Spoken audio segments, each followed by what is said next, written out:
The trip didn't become real to us until 9 in the morning when we were in the car waving goodbye to Rufus and heading toward I-75, a road that runs all the way from Flint to Florida. One road! We weren't even on the expressway before Mama started reading out of her notebook, telling us everything that was planned for the next 3 days. Day 1, today, we leave Flint and drive for 300 miles in about 5 or 5.5 hours. That will take us to Cincinnati. 300 miles in one day? It just didn't seem like that could be done. Me and Joey shook our heads. Byron looked out of the window. In Cincinnati, we'll get a room in a motel. We brought plenty of blankets, so you kids will be able to sleep on the floor. Me and Joey cheered. We'd never been in a motel before. Byron just kept looking out of the window. Day 2, tomorrow.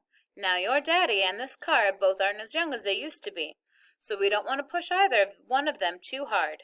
Dad looked shocked. So we rise and shine real early in the morning and drive for 250 miles in about 5 or 6 hours.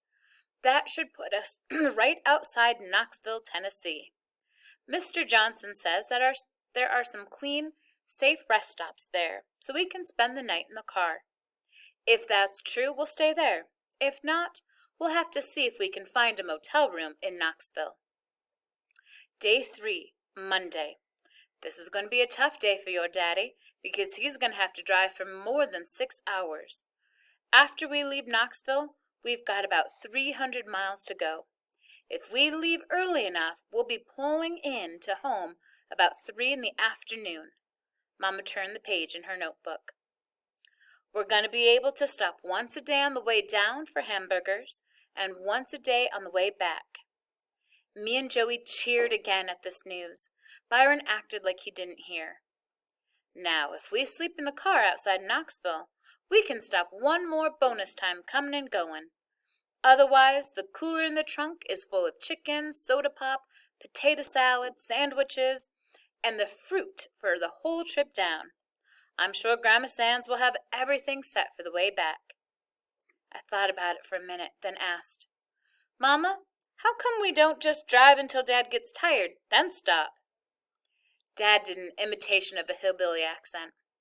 'Cause, boy, this here is the deep south y'all is going to be driving through. Y'all colored folks can't be just pulling up to any old where and be expecting to get no room and no food. You hear, boy? I say you hear what I'm saying, boy. Me and Joey laughed again, and even Byron kind of smiled. This only encouraged Dad to say some more Southern-style stuff. Y'all didn't know that, boy? What's the matter with you? You think this here is America? Mama had everything planned about the trip. Everything. Where we'd eat, when we'd eat, who got bologna sandwiches on day 1, who got tuna fish on day 2, who got peanut butter and jelly on day 3. She figured out how long we could hold ourselves between going to the bathroom, how much money we'd spend on hamburgers, how much was for any emergencies, everything. She'd figure out who'd get the windows on each day and who was responsible for keeping paper and junk from piling up in the car.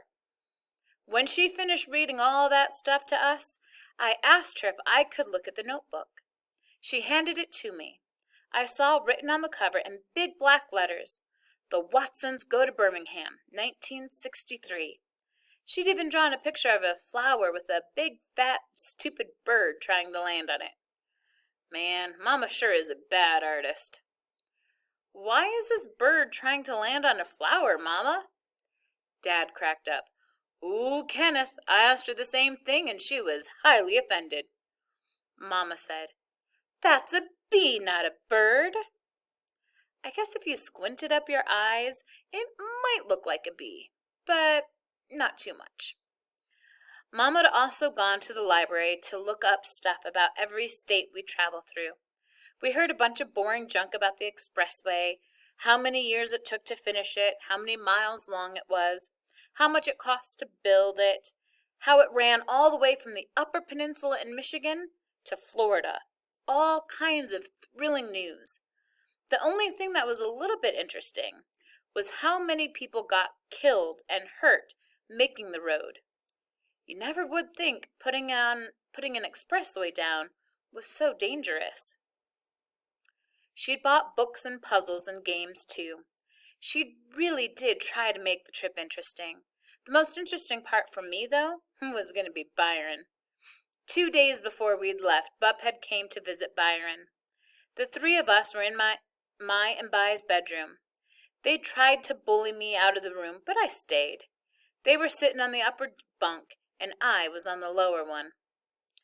"Man," Buphead complained, "I couldn't live with your old man.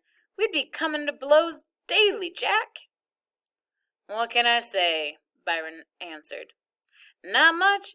I can't believe they're gonna make you spend the whole blanked summer in hot old Alabama. Shoot, I'd find somewhere else to stay. You're gonna be black as the ace of spades when you get back. They got some show-nuff sun down there." "Yeah, but Dig, I got a way to pay them jive old squares back." "Yeah? What you gonna do?" "I ain't even sure I'm gonna go, but if I do, I know how they is. They gonna try some of that Ozzie and Harriet TV show mess on the way down. You know, playing games and counting cows and guessing how many red cars we gonna see in the next 2 miles, and all that kind of 369. But I'm ready for 'em." "Yeah? Yeah, I got something that'll mess all that junk up for 'em." "What's that, Daddy-O?" Byron remembered I was still in the lower bunk and stuck his head over the edge, then pointed at me. "You say one word about this to anyone, and I'm going to jack your little lightweight behind up, you hear?" I said, "Aw, man." Bai disappeared back into the top bunk. "Yeah, Buphead, if I do go, I'm going to go that whole blank trip, and no matter what they do to me, I ain't going to say one single word." "Whoa, how long that trip going to take?" 3 days. "Cool, that'll show 'em." They slapped palms, and Bai said, "Yeah, you know it will." But as soon as we got to Detroit, Byron said, "How are we going to work this record player?" Dad looked in the rearview mirror and said to Bai, "What do you mean?" "We going to take turns?" "Well, Byron, I don't think we'll be playing it for quite a bit yet. We can carry CKLW all the way down into Ohio, and they play some pretty good music." "But when we do play it, we gonna take turns?" "Sure." "Cool, am I first?" "Sure, we'll go by seniority." Dad was in the United Auto Workers at work, so seniority was real important in our house. "Cool." I couldn't help myself. I leaned over Joey and said kind of quiet to Bai, "I guess you really showed them, didn't you?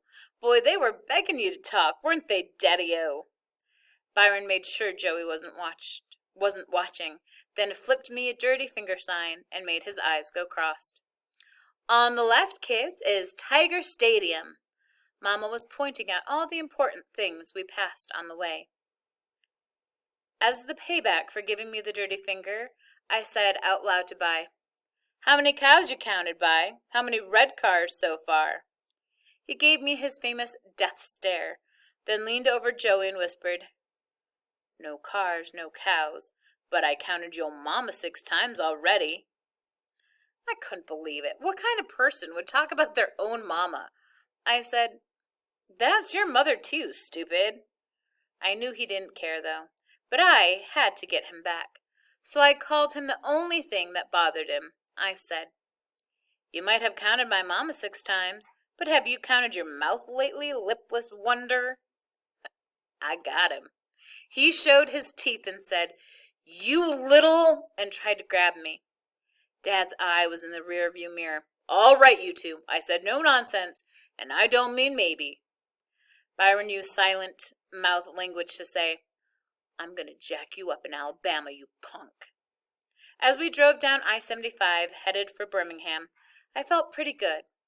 Even though every time I looked at Bai, his eyes were crossed, I didn't care, because this one time, I bugged him more than he bugged me.